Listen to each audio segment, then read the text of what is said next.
इमरान के सामने एक ऐसा मामला जाएगा जिसका बराह रास्त ताल्लुक पीडीएम के 27 किलोमीटर का जो इनका इख्तियार है वहां पर इनके इख्तियारात से जुड़ा हुआ है। बात करेंगे कि अब शहबाज शरीफ साहब की जो इज्जत है वो चीफ इलेक्शन कमिश्नर के हाथ में है। और वो चीफ इलेक्शन कमिश्नर जिन्होंने आज तक, जब से वो चीफ इलेक्शन कमिश्नर बने हैं, आज तक उन्होंने शहबाज शरीफ को, नवाज शरीफ को, शरीफ खानदान को, मरियम नवाज को, हमजा शहबाज को, आसिफ अली जरदारी को, पीपल्स पार्टी को, इनके तमाम मितादियों को कभी मायूस किया नहीं है।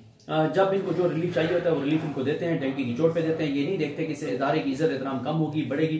वो बड़े ढिठाई के साथ जो है वो इनको रिलीफ देते हैं। अब मामला ये है कि इस्लामाबाद में बल्दियाती इंतखाबात होने हैं। और ये इंपॉर्टेंट क्यों है बल्दियाती इंतखाबात का मामला, ये भी मैं आगे चल के आपको बताता हूँ। यहाँ पर बल्दियाती इंतखाबात होने थे, डिले हो रहे थे। इन्होंने आज से मई जून कोई यानी 5-6 माह पहले इन्होंने मई जून में क्या किया कि 50 यूनियन काउंसिल्स थी और उनकी तादाद कर दी 101। मुलतवी हो गया इलेक्शन, दिसंबर में चला गया। दिसंबर में क्योंकि जाहिर है जब आप यूनियन काउंसिल की तादाद बढ़ाते हैं तो आपको नई हल्का बंदियां करनी होती हैं। नई यूनियन काउंसिल जो बनेगी उनमें कौन कौन से वोटर आएंगे, ये सारा मामला आता है। अब इन्होंने ये किया कि इन्होंने जब इलेक्शन में से 10-12 रोज रह गए थे तो इन्होंने अचानक नोटिफिकेशन करके और यूनियन काउंसिल की तादाद कर दी 101-125 के इस्लामाबाद में पिछले 6 माह में आबादी बहुत बढ़ गई है और इन्होंने तादाद कर दी 125। जब 125 तादाद की यूनियन काउंसिल्स की तो ये मामला गया इलेक्शन कमीशन के पास। इलेक्शन कमीशन ने कहा कि नहीं जी, कोई चक्कर नहीं है, इलेक्शन तो होगा 31 को। अब इन्होंने क्या किया, इन्होंने कहा कि अब ये मामला अदालत में भी चला गया और मोहतरम chief justice Islamabad high court justice Aamir Farooq साहब, उन्होंने जनाब एक ऐसा फैसला दिया है जिसमें वैसे तो उन्होंने जवाब सारा फराहम कर दिया इलेक्शन कमीशन को कि वो हुकूमत की मर्जी मान ले, हुकूमत की मंशा मान ले, हुकूमत को सियासी तौर पर फायदा दे दे, हुकूमत को एनआरओ दे दे, हुकूमत को फायदा दे दे, जवाब फराहम कर दिया गया है। लेकिन बहरहाल फिर भी फैसला जो है ये चीफ इलेक्शन कमिश्नर ने करना है।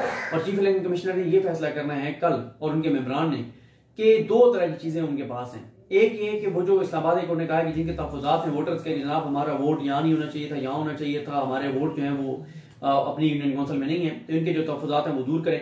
अब अगर इलेक्शन कमीशन उनके तहफुजात दूर कर रहे हैं तो उसके लिए इलेक्शन मुलतवी करने पड़ेंगे। तो ये जवाब फराहम कर दिया इस्लामाबाद हाई कोर्ट ने, क्योंकि वैसे तो ये होता है कि जैसे ही इलेक्शन का शेड्यूल जारी होता है तो फिर जिसका जहां पर वोट है वो वहीं पर रहेगा, फिर वो ट्रांसफर नहीं होगा, वो इधर उधर नहीं जाएगा। अच्छा, अब एक फिर हुकूमत ने और काम किया। जब इन्होंने देखा कि सिकंदर सुल्तान राजा जो हैं वो नहीं कर रहे, उन्होंने कहा कि भाई ये तरीकाकार है, ये कर दो, इस तरह से हम कर देंगे जो भी है। क्योंकि वैसे अब यकीन नहीं आता कि चीफ इलेक्शन कमिश्नर जो है वो इनके खिलाफ कोई फैसला दे सकते हैं। जो इनके खिलाफ सुमराद ये नहीं है कि कोई इनके खिलाफ गलत फैसला नहीं, जो आइन और कानून के मुताबिक फैसला दुरुस्त हो, लेकिन इनके खिलाफ जा रहा हो तो ऐसा होता नहीं है, बहरहाल ना हुआ, ऐसा नहीं है। अब इन्होंने क्या किया, इन्होंने इस्लामाबाद का जो बल्दियाती कानून है उसमें तरमीम कर दी। उसमें तरमीम करके 2-3 चीजें कर दी, जिनमें से एक तो आम चीज यही है कि यूनियन काउंसिल की तादाद बढ़ा दी है। दूसरा, इन्होंने अब इख्तियार दे दिया है वफाकी हुकूमत को कि वो जब चाहे यहाँ पे इस्लामाबाद के जो बल्दियाती कानून है उसमें तरमीम की जरूरत नहीं पड़ेगी, यूनियन काउंसिल का वो तादाद बढ़ा सकते हैं। यानी ये है कि अब अगर इलेक्शन कमीशन को टाइम देता है, जो कि बिल्कुल नहीं देना चाहिए, तो वो अगर टाइम देते हैं और फिर जब टाइम करीब है फिर ये 2 यूनियन काउंसिल बढ़ा दे तो फिर इलेक्शन मुलतवी हो जाएंगे। ये यानी ये पूरा इन्होंने कानून में तरमीम कर दिया।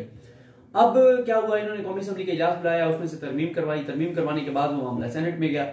जो कानून कौमी असम्बली से पास होता है वो सेनेट से भी पास होता है। सेनेट का इन्होंने पहले इजलास बुलाने की कोशिश की, रेगुलेशन भेजी, सदर ने इजलास नहीं बुलाया। जब इन्होंने सदर को कहा कि आप बुलाएं, फिर इन्होंने रेगुलेशन भेजी चेयरमैन सेनेट को, उन्होंने इजलास बुला लिया।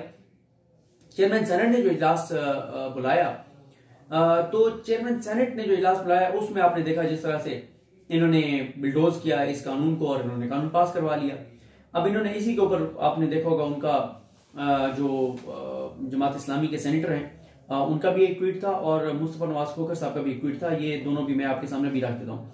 अब इन्होंने जब सेनेट से भी उसको बिल्डोज करवा के और इन्होंने जब उसको पास करवा लिया तो अब इनके लिए मसला एक तो ये हुआ कि जो सदर हैं उन्होंने सदर ने अभी तक उसको ऊपर दस्तखत नहीं किए, यानी अभी तक वो कानून नहीं बना।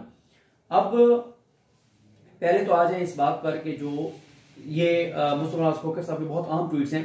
मुस्तफा नवाज खोखर साहब कहते हैं, आपको पता है कि बड़े दबंग हैं, बड़े जबरदस्त हैं, इनका हमेशा से एक मौक़िफ़ रहा है और इन्होंने बड़े दबंग तरीके से अपना मौक़िफ़ बयान करते हैं। जब पार्टी में थे, अब तो पीपल्स पार्टी से अलग हो गए। वो ये कहते हैं कि अवाम के रद्दमल का इतना खौफ कि इस्लामाबाद में बल्दियाती इंतखाबात रुकवाने के लिए जल्दबाजी में और बगैर कोरम के कानून में ही तरमीम कर डाली। अगर फैजाबाद तक वाली हुकूमत का इस्लामाबाद में ये हाल है तो बाकी मुल्क में क्या होगा? इस्लामाबाद के शहरियों को कब तक उनके हक से महरूम रखेंगे? उसके बाद इन्होंने एक सेनेटर मुश्ताक अहमद जो जमात इस्लामी के हैं उनका ट्वीट रीट्वीट किया, जिसमें सेनेटर मुश्ताक अहमद साहब कहते हैं कि कराची रवानगी 4:15 पर जहाज में इतला मिली कि गवर्नमेंट ऑफ पाकिस्तान ने 1 घंटे के नोटिस पर सेनेट ऑफ पाकिस्तान का इजलास इस्लामाबाद बल्दियाती निज़ाम पर डाका डालने के लिए बुलाया है। ये अवाम को दस्तूरी हक से महरूम करना है। 1 घंटे के नोटिस पर इजलास बुलाना ऐवान बाला की तौहीन, कानून साजी के साथ मजाक और मुंतखब नुमाइंदों की तजलील है। मैं इसकी मजम्मत करता हूँ। ये उन्होंने साथ नोटिफिकेशन भी लगाया कि जनाब ये जो चेयरमैन सेनेट है उन्होंने इजलास बुलाया है 23 दिसंबर को। अच्छा, साथ उन्होंने वो कानून जो है उसका भी वो सारा चीजें लगाई हैं।